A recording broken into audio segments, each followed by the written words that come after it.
नमस्कार, मैं मेघना neuro science institute and therapy centre से। हमारे इंस्टीट्यूट में न्यूरोथेरेपी ट्रेनिंग भी होती है और साथ के साथ यहाँ पे इलाज किया जाता है न्यूरोथेरेपी से। फिलहाल मैं आपको आज ब्लड जैसे एक इम्पॉर्टेंट टॉपिक के बारे में बताना चाहती हूँ। आप सबको पता होगा कि हमारी बॉडी में 3 तरीके के फ्लूइड्स होते हैं। पहला CSF, दूसरा लिम्फ और तीसरा ब्लड।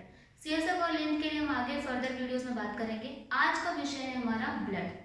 ब्लड, जैसा कि आपने कभी डाइजेस्टिव सिस्टम में पढ़ा होगा या सुना होगा या कहीं पे भी पढ़ा होगा कि ब्लड हमारी बॉडी में कितना इंपॉर्टेंट रोल करता है।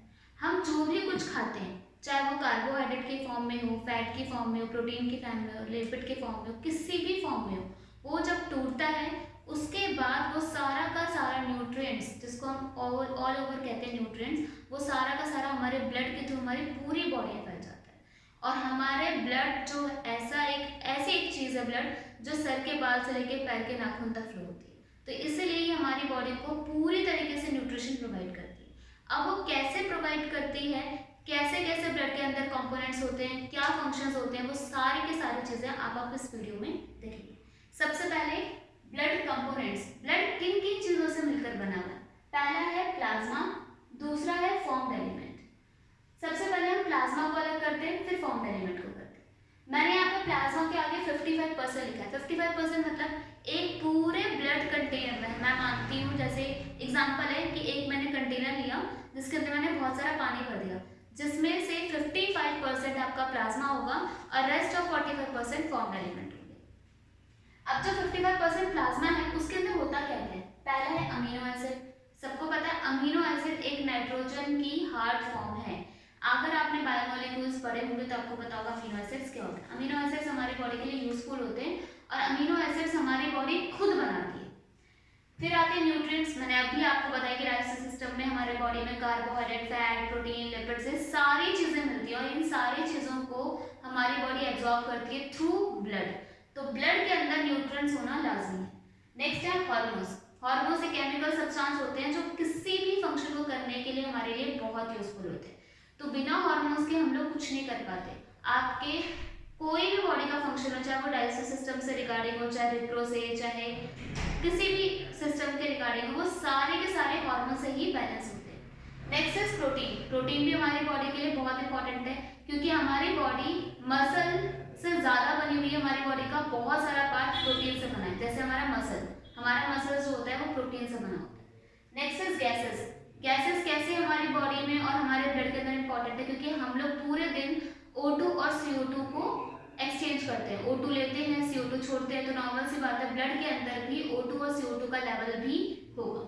Next is electrolyte. जैसा कि हम जानते हैं कि अगर हम लोग गर्मियाँ स्टार्ट होती है तो आप देखते हो कि टीवी एड्स में हमेशा ग्लूकोज, इंस्टेंट एनर्जी, रूअफ़ज़ा, इन सब के एड्स आते हैं। क्यों आते हैं? क्योंकि हमारी बॉडी को गर्मियों में ज़्यादा ग्लूकोज की यानी ज़्यादा इलेक्ट्रोलाइट की ज़रूरत होती है। हमारी बॉडी में अगर ग्लूकोज नहीं होगा, जो कि एक सेल का भोजन है, तो हमारी बॉडी एक्टिव नहीं होगी। तो ब्लड के अंदर वो ग्लूकोज भी होना जरूरी है। ग्लूकोज को हम मेडिकल टर्म में इलेक्ट्रोलाइट बोलते हैं। अगर आप जनरल लैंग्वेज में बोला जाए तो आप ग्लूकोज भी बोल सकते हैं। Next is nitrogenous waste. Nitrogen एक ऐसी फॉर्म होती है जिसको हम और एनिमल्स, इंसान और जानवर, दोनों ही डायरेक्ट फॉर्म में नहीं ले सकते। हमें इसको तोड़ के लेना पड़ता है। तो अगर आप फर्दर नॉलेज के लिए जानना चाहो तो नाइट्रोजन को हम नाइट्रेट और नाइट्रोड्स की फॉर्म में लेते हैं। ये था सब कुछ प्लाज्मा के अंदर। अब आते हैं प्लाज्मा के अलावा जो सेकेंड पार्ट है यानी फॉर्म्ड एलिमेंट। इसमें क्या क्या होता है? फॉर्म्ड एलिमेंट में हमारे पास होते हैं इरिथ्रोसाइट्स, जिसको हम कॉमन लैंग्वेज में बोलते हैं आरबीसीज। सेकेंड इज प्लेटलेट्स, जिसको हम लोग मेडिकल टर्म में बोलते हैं थ्रोम्बोसाइट्स। और नेक्स्ट आता है डब्ल्यूबीसी, जिसको मेडिकल टर्म में बोलते हैं ल्यूकोसाइट्स। इन तीनों के मेडिकल टर्म्स अलग अलग है, ल्यूकोसाइट, थ्रोम्बोसाइट, इरिथ्रोसाइट। अब आप ये सोच रहे हैं कि मैं इनके मेडिकल टर्म्स क्यों बता रही हूँ? इसलिए ताकि आपको जो रिपोर्ट्स होती है, ब्लड रिपोर्ट होती है, उस पर आरबीसीज, प्लेटलेट्स, ये सारे के सारे किसी किसी जगह पे ये सारे कॉमन वर्ड्स यूज हो सकते हैं और कहीं कहीं पे ऐसे मेडिकल टर्म भी यूज होंगे, इरिथ्रोसाइट, थ्रोम्बोसाइट, ल्यूकोसाइट्स। तो इसलिए आपकी फर्दर नॉलेज के लिए कल को आप रिपोर्ट्स पढ़ो तो आपको पता होना चाहिए कि आरबीसीज को इरिथ्रोसाइट्स में बोलते हैं, थ्रोम्बोसाइट्स को प्लेटलेट्स और ल्यूकोसाइट्स को हम डब्ल्यूबीसी करते हैं। आरबीसीज क्या करती हैं? आरबीसीज हमारी बॉडी का ऑक्सीजन लेवल मेंटेन करती है। जैसा कि मैंने बताया कि हमारे ब्लड के अंदर गैसेस होती हैं, यानी ऑक्सीजन भी होगी, कार्बन डाइऑक्साइड होगी, बाकी सारी गैसेस भी होंगी। तो ब्लड ऑक्सीजन को एक बॉडी पार्ट से दूसरी बॉडी पार्ट तक पहुंचाता है, क्योंकि हमारी बॉडी में ऑक्सीजन का रोल ज़्यादा होता है एज कम्पेयर टू बाकी सारे गैसेस। तो उस ऑक्सीजन को बॉडी के हर एक बॉडी पार्ट तक पहुंचाने का काम होता है आरबीसीज का। आरबीसीज के अंदर आपने सुना होगा हीमोग्लोबिन। हीमोग्लोबिन क्या है? एक रेड कलर का आयरन पिगमेंट है, जो एक तरीके से ट्रक है जिसके अंदर 3 कट्टे ही ऑक्सीजन के आ सकते हैं एक बार में। तो क्या करता है हीमोग्लोबिन? लंग्स के पास जाता है या कहीं भी ऐसे ऑर्गन के पास जाता है जहाँ पे ऑक्सीजन की डिमांड ज़्यादा है, वो हीमोग्लोबिन एक ट्रक बन जाता है और हीमोग्लोबिन अपने पास ऑक्सीजन के कट्टे भरता है और फिर वो पूरी बॉडी में ट्रैवल करता है। जिस भी जगह ऑक्सीजन की डिमांड होगी वो हीमोग्लोबिन से बोलता है कि मुझे इतनी ऑक्सीजन की डिमांड है, हीमोग्लोबिन उतना ऑक्सीजन उसको दे देता है। एक सिंपल सी भाषा मैंने ट्रक का यूज करा ताकि आप बहुत इजीली समझ पाए। तो इरिथ्रोसाइट यानी आरबीसीज के अंदर बहुत इंपॉर्टेंट रोल करता है हीमोग्लोबिन। बिना हीमोग्लोबिन के आरबीसीज का कोई भी स्टैंड नहीं है, कोई भी डिसअपीयरेंस नहीं है। आरबीसीज जो हैं वो बनते कहाँ हैं? बहुत इंपॉर्टेंट क्वेश्चन है कि आरबीसीज बनते कहाँ हैं? वो है बोन मैरो में। आप सबके लिए एक क्वेश्चन है जो कि आप मुझे कमेंट बॉक्स में बताएंगे कि आरबीसीज मरने के बाद कहाँ जाती हैं। ये आप सबके लिए क्वेश्चंस हैं। जो भी ये वीडियो देखेगा, जो भी ये शेयर करेगा, वो इसका आंसर प्लीज इनबॉक्स में डालें कि आरबीसीज मरने के बाद जाती है। नेक्स्ट चीज आता है प्लेटलेट्स। आपने देखा होगा कि हल्का सा कभी आपको बचपन से गिरे हों या बड़े होकर कभी गिरे हों, हल्की सी चोट लगती है तो थोड़ी देर बाद वहाँ से ब्लड निकलना बंद हो जाता है। वो क्यों? क्योंकि उस टाइम पे थ्रोम्बोसाइट्स अपना एक जाल बिछाते हैं और उस जाल की वजह से ब्लड आगे फ्लो नहीं कर पाता। अब बहुत सारे लोगों के दिमाग में क्वेश्चन आता है कि जिनके प्लेटलेट्स डाउन हो जाते हैं, कोई बीमारी हो, डेंगू हो, नॉर्मल फीवर हो, कफ हो, कोल्ड हो, कुछ भी हो, सबके प्लेटलेट्स डाउन क्यों होते हैं? क्योंकि प्लेटलेट्स की एक रेंज होती है, वो रेंज अगर कम हो जाएगी तो बॉडी में अपने आप इम्यूनिटी लेवल कम होगा, बॉडी स्लो डाउन हो जाएगी और अगर उसको बाय चांस कभी चोट वगैरह लगती है तो उसका ब्लड ज़्यादा फ्लो होने की वजह से डेथ हो सकती है। तो ऐसी बहुत सारी बीमारियां हैं जिसके अंदर प्लेटलेट्स काउंट 0% होता है। वो एक ऐसी इकलौती बीमारी है हीमोफीलिया। हीमोफीलिक एक जेनेटिक प्रॉब्लम है जो पेरेंट्स से बच्चों के अंदर, बच्चों से फिर उनके बच्चों के अंदर ऐसे करके ट्रैवल होती है और ऐसे पेशेंट्स के अंदर या ऐसे पर्सन के अंदर जिनको हीमोफीलिया है उनके अंदर प्लेटलेट्स अमाउंट 0 होता है, जिसकी वजह से वो कभी भी अगर हल्का सा भी कट हो गया तो लॉस ऑफ एक्सेस ब्लड की वजह से उनकी डेथ हो जाती है, क्योंकि प्लेटलेट्स वहाँ पे वर्किंग नहीं होती। नेक्स्ट चीज आता है ल्यूकोसाइट्स, जो बहुत इंपॉर्टेंट रोल करते हैं। आपने देखा होगा कि इंडिया के बॉर्डर्स होते हैं बहुत सारे, क्यों होते? ताकि सामने वाली कंट्री उस पर अटैक ना करे, तो हमें बॉर्डर्स पे सोल्जर्स बिठाने पड़ते हैं, उधर की तरफ से भी इधर की तरफ से भी। तो आरबीसीज, डब्ल्यूबीसीज और प्लेटलेट्स ये तीनों तो हमारे फॉर्म्ड एलिमेंट में आते हैं, पर WBC as a soldiers, as a सैनिक हमारी बॉडी में काम करते हैं। कैसे? जो डब्ल्यूबीसी है वो क्या करता है, कोई भी फॉरेन पार्टिकल आया, फॉरेन पार्टिकल जैसे मैंने कोई भी बीमारी ले ली, सपोज करो डेंगू ले लिया, तो डेंगू हमारी बॉडी का फॉरेन पार्टिकल है, एक बीमारी है। जैसे ही वो बॉडी में एंटर होगी वो हमारे बाकी सेल्स को खत्म कर देगी। ये प्रोसेस मैं अभी आपको आगे समझाऊंगी कैसे वो खत्म करती है।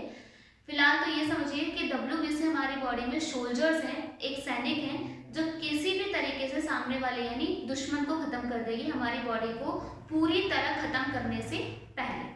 तो डब्ल्यूबीसी को हम बोलते हैं ल्यूकोसाइट्स। हमने इसको ल्यूको क्यों बोला है? क्योंकि ल्यूको का मतलब होता है नील, कोई कलर नहीं। आरबीसीज के पास कलर है रेड कलर, इसलिए हमने इसको बोला आरबीसीज। ये एक छोटे छोटे तरीके हैं जिसकी वजह से आप कोई मेडिकल टर्म याद कर सकते हैं। अब जो ल्यूकोसाइट्स है वो 2 तरीके से हैं, ग्रैनुलोसाइट, एग्रैनुलोसाइट्स। एक ग्रैनुलोसाइट्स 3 तरह के हैं, न्यूट्रोफिल्स, इज़ोनोफिल्स, बेसोफिल्स। ये तीनों हमारी बॉडी का एसिड बेस चेक करती है। हमारी बॉडी में किसी भी तरीके के एलर्जी रिएक्शंस हो, किसी भी तरीके, चाहे वो आयोडीन का हो, चाहे ठंड लगने का हो, चाहे किसी भी चीज़ का, हल्की से कोई चींटी काट दे वहाँ पे रेड हो जाता है, ये सारी चीज़ें हमारी न्यूट्रोफिल्स, इज़ोनोफिल्स और बेसोफिल्स की वजह से होती है। पर अगर हम अपने लिम्फोसाइट्स की बात करें तो लिम्फोसाइट्स में मेन इंपॉर्टेंट रोल करता है मोनोसाइट्स और लिम्फोसाइट्स। अब ये लिम्फोसाइट्स 2 तरह के हैं, बी लिम्फोसाइट और टी लिम्फोसाइट। यहाँ पे आपका बहुत इंटरेस्टिंग टॉपिक आ रहा है, तो प्लीज ध्यान से देखिए, इस वीडियो को स्किप मत करना है। यहाँ पर बी लिम्फोसाइट और टी लिम्फोसाइट क्या करती है? बी लिम्फोसाइट ये सूचना देती है टी लिम्फोसाइट की कि XYZ जो भी बीमारी है, सपोज करो मैंने अभी स्टार्टिंग से मैं डेंगू डेंगू डेंगू बोल रही हूँ तो मैं डेंगू ही बोलूंगी कि बी लिम्फोसाइट टी लिम्फोसाइट को सिर्फ इतना बताइए कि डेंगू वायरस हमारी बॉडी में आ चुका है। अब टी लिम्फोसाइट इसको मारेगा कैसे? मैंने भी स्टार्टिंग में बोला कि लिम्फोसाइट यानी सोल्जर्स हैं जो किसी भी एनिमी को खत्म कर सकते हैं। एनिमी मतलब किसी भी फॉरेन पार्टिकल को, पर वो मारेंगे कैसे ये समझना है। अब जो टी लिम्फोसाइट है ये 5 तरीके के होते हैं, killer cell, suppressor cell, helper cell, toxic cell और मेमोरी सेल। अब वो मारेंगे कैसे? सपोज करो ये बॉडी है जिसके ऊपर कोई डेंगू पार्टिकल आया या डेंगू का वायरस आया, सबसे पहले वहां पर टॉक्सिक सेल जाएगा, अपने अंदर से थोड़ा सा जहर निकालेगा, क्योंकि जहर को मारने के लिए जहर की जरूरत होती है। तो टॉक्सिक सेल वहां पर जाएगा, हल्का सा टॉक्सिक डालेगा, उसको टॉक्सिक डालेगा और उसको किलर सेल उसको डेंगू के वायरस को मारेगा। इसकी हेल्प करने के लिए हेल्पर सेल आएगा। पर कभी कभार क्या होता है, किलर सेल इतना एक्टिव हो जाता है कि वो अपने अच्छे सेल को मारना शुरू कर देता है। अब इस किलर सेल को समझाने के लिए कि भाई तू अच्छे सेल को, जो हमारी बॉडी में अच्छे सेल हैं उसको ना मार, सिर्फ बुरे सेल को मार या फिर डेंगू सेल को ही मार।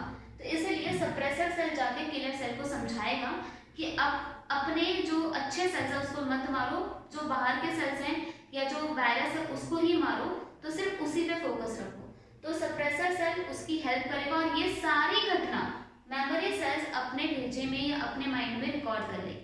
क्यों करेगी? ताकि नेक्स्ट टाइम जब वो डेंगू वायरस आए आपकी बॉडी में तो मेमोरी सेल के पास पूरा डाटा हो कि हमने कैसे कैसे कैसे कैसे उसको मारा था। तो मेमोरी सेल्स एक बहुत इंपॉर्टेंट रोल करती है हमारी बॉडी में, और टी लिम्फोसाइट में तो खासकर। तो ऐसे डब्ल्यूबीसी ने किसी भी एनिमी को यानी किसी भी वायरस को बॉडी में मारने का ऐसा प्रोसेस होता है, और ये ऐसा प्रोसेस कंटिन्यू चलता रहता है हमारी बॉडी में। तो अगर हमारी बॉडी में कोई भी वायरस आ रहा है तो टी लिम्फोसाइट्स के ये 5 पार्ट्स हमारी बॉडी में एक तरीके से सोल्जर्स की तरह एक्ट करेंगे और उसको पूरी तरह खत्म कर देंगे। ब्लड एक ऐसा टॉपिक है जिसके अंदर आप जितना डीप जाओ उतना कम है, क्योंकि ब्लड के अंदर बहुत सारे कंटेनिंग मटेरियल होता है। मैंने आपको ब्लड के सारे पार्ट्स बता दिए स्टार्टिंग टू एंड तक। अब आप कभी किसी डायग्नोस्टिक सेंटर में जाते हो अपना किसी भी चीज़ का टेस्ट करवाने, तो वहाँ पे आपको सबसे पहले ये बोला जाता है ब्लड टेस्ट। क्यों? क्योंकि हमारे बॉडी का सबसे ज़्यादा परसेंटेज हर चीज़ का ब्लड के अंदर होता है। जैसे आपको नॉर्मल सी बात है, अगर आपको हार्मोन टेस्ट करवाना है तो भी आपको ब्लड सैंपल देना पड़ेगा। अगर आपको न्यूट्रिएंट्स चेक करवाने की मेरे अंदर कौन सा न्यूट्रिएंट्स कम है कौन सा ज़्यादा है, तो आपको न्यूट्रिएंट्स ब्लड का ही टेस्ट करवाना पड़ेगा। अगर आपकी बॉडी में गैसेस की कमी हो रही है, ये नहीं पता चल रहा है कि आपकी बॉडी में कौन सी गैस का लेवल ज़्यादा है कम है, वो चीज़ भी गैसेस से होगा। इलेक्ट्रोलाइट आपकी बॉडी में ग्लूकोज है या नहीं, वो चीज़ चेक करने के लिए। और सबसे इंपॉर्टेंट चीज़ कि आरबीसी डब्ल्यूबीसी प्लेटलेट्स, ये इनका रेशियो कितना है आपकी बॉडी में, क्योंकि यही तो आपकी बॉडी को प्रोटेक्ट कर रहे हैं। तो जब भी आपका कोई ब्लड टेस्ट होता है उसमें ये सारी चीज़ें मेंशन होती हैं, प्लाज्मा का भी और फॉर्म्ड एलिमेंट का। इसलिए मैंने आज का टॉपिक इसलिए उठाया ताकि आपको रिपोर्टिंग पढ़ने में आसानी हो। और एक सबसे अच्छी इंपॉर्टेंट चीज़ क्या होती है कि बहुत सारी ऐसी बीमारियां होती हैं जो जेनेटिकली होती हैं। अब ब्लड है तो एक सेल, उसके अंदर फिर एक क्रोमोसोम होगा, फिर जीन्स होंगी, तो बहुत सारी बीमारियां ब्लड से आपके पास आते हैं। जैसे आप लोगों ने बहुत बीच में एक बहुत बड़ी बीमारी वायरल हुई थी, वो थी HIV एड्स। उसमें आपका एक सबसे बड़ा सिम्टम क्या होता है, या एक सबसे बड़ी चीज़ क्या होती है कि जो ब्लड है वो अगर किसी का किसी के अंदर चला गया बिना टेस्ट करे, वो सारी अगर ऐसा कुछ होता है तो भी आपका HIV एड्स होने के खतरे हैं। तो ब्लड एक इन्फेक्टेड पार्ट भी है आपकी बॉडी का। तो अगर आप कभी किसी से ब्लड देते हो या लेते हो तो आपको अपने ब्लड या सामने वाले ब्लड की पूरी जानकारी होनी चाहिए कि उसके अंदर कोई जेनेटिक प्रॉब्लम तो नहीं है। बाहर इन्फेक्शनल वाली प्रॉब्लम तो फिर भी हम मेडिसिन से ठीक कर सकते हैं, बट कोई जेनेटिक प्रॉब्लम नहीं है, ये भी मेक श्योर होना चाहिए। बहुत सारी बीमारियां ब्लड से रिलेटेड होती हैं और कई बार इन सब चीज़ों में ब्लड ग्रुप भी ऐड हो जाते हैं। जैसा कि आप जानते हैं कि हमारी बॉडी में 4 तरह के ब्लड ग्रुप होते हैं, A, B, AB और O। इन चारों का भी अपना एक इम्पॉर्टेंट फंक्शन होता है। बिना आप अपने ब्लड ग्रुप की कंसल्टेंसी के, सामने वाले के ब्लड की कंसल्टेंसी से आप वो ट्रांसफ्यूजन नहीं कर सकते। आज की वीडियो के लिए इतना ही। आपसे क्वेश्चन पूछा गया था, आप उसका जवाब कमेंट बॉक्स में दीजिए। हमारा सेंटर JTB नगर हडसन लेन 2442 में है। अगर किसी को भी न्यूरोथेरेपी कोर्स करना है, क्योंकि हमारे इंस्टीट्यूट में न्यूरोथेरेपी सिखाई भी जाती है और हम पेशेंट पे करते हैं, और 80% to 90% हम रिजल्ट भी देते हैं स्टार्टिंग के 1 वीक में। तो अगर कोई ऐसा पर्सन है जिसको कोई भी बीमारी हो, कोई भी बीमारी मतलब जेनेटिकली हो या हिस्टोरिकल हो या डायबिटिकल हो, कोई भी प्रॉब्लम हो, वो यहाँ पर आ सकता है, अपना इलाज करवा सकता है। साथ के साथ अगर आपको इलाज अच्छा लगा और आपको ऐसा लगता है कि हाँ न्यूरोथेरेपी में आप अपने साथ दूसरों लोगों को भी क्योर कर सकते हैं, तो आप ये कोर्स भी कर सकते हैं। इसमें डिप्लोमा और सर्टिफिकेट दोनों कोर्स हैं। जिसको भी ज़रूरत होगी वो कमेंट बॉक्स में मेंशन करें, बाकी हम सारा डिस्क्रिप्शन इस वीडियो के एंड में दे देंगे।